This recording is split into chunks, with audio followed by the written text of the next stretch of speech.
Ser Base Responde de hoje, eu selecionei a dúvida do meu xará, Gustavo Lima, que pergunta o seguinte: Gustavo, um investimento de R$ 500 ao mês é interessante diversificar ou nesse momento deve-se, pequeno erro em português aqui, deve-se escolher apenas o que paga mais, fugindo de ações, por exemplo?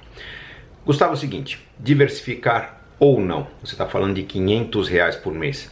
R$ 500 é um valor considerado relativamente baixo no mercado financeiro, porque investidores qualificados são aqueles que têm algumas centenas de milhares de reais. O que significa? Significa que você, quando tiver um volume maior de recursos, terá acesso a fundos de investimento mais rentáveis não porque o produto é mais eficiente do ponto de vista de composição de carteira. Pode ser que uma carteira de um fundo de investimento, quando eu falo de carteira, eu estou falando dos títulos e dos papéis que compõem esse fundo. Pode ser que um fundo popular tenha a mesma composição que um fundo para investidores qualificados, mas como administrar um fundo popular dá mais trabalho para um gestor de ativos, são vários pequenos valores entrando todos os dias, vários pequenos valores sendo resgatados, isso dá um trabalho muito maior para administrar esse volume de entradas e saídas. As taxas de administração desses fundos populares são mais caras, são mais elevadas, porque é necessário um contingente maior de pessoas para administrar essa carteira. Quando você tem um volume maior de recursos, você vai acessar produtos mais interessantes. Para um banco, é mais interessante emprestar R$ 1 milhão para um único cliente do que dividir esse R$ 1 milhão em 1.000 empréstimos de R$ 1.000 para pequenos clientes. Dá muito mais trabalho, são muito mais operações. Por isso, um CDB para quem aplica R$ 1.000 tem uma rentabilidade mais baixa do que um CDB para quem aplica R$ 1 milhão. Respondendo a sua pergunta, aplicando R$ 500 mensalmente, é melhor diversificar ou não?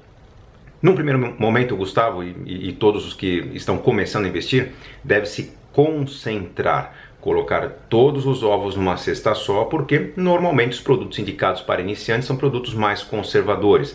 São títulos públicos, são fundos de renda fixa, podem ser fundos de ações, mas fundos de ações com uma diversificação muito grande de ações na sua carteira, 20, 25, 30 empresas diferentes compostas nessa carteira. Se uma empresa quebrar, o impacto é muito pequeno no fundo.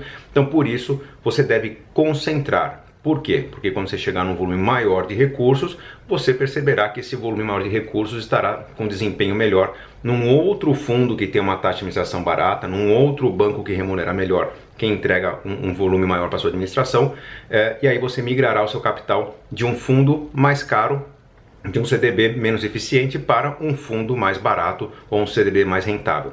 Regra básica, então, concentrar no começo para, à medida que o volume cresce, você ter acesso a um menu de produtos, um menu de alternativas de investimento mais eficiente.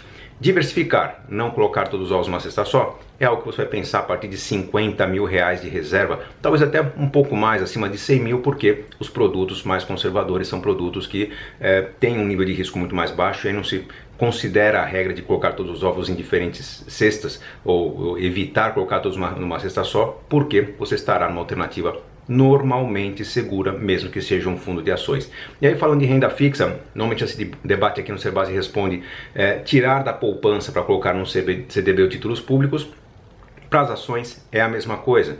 Em vez de você comprar 1, 2, 3 papéis individualmente, às vezes vale a pena pagar aquela taxa de administração para colocar seu dinheiro num fundo que tem uma composição de risco mais diluído, ou vale a pena, através do home broker, através da sua corretora de valores, comprar cotas ou papéis de ETFs, Exchange Trade Funds, que são os fundos de índice, fundos que acompanham o desempenho ou do índice Bovespa, ou do índice de sustentabilidade empresarial, ou do índice das ações de banco, por exemplo, e aí você vai estar diversificando, garantindo que, no pior cenário, o seu investimento não quebre.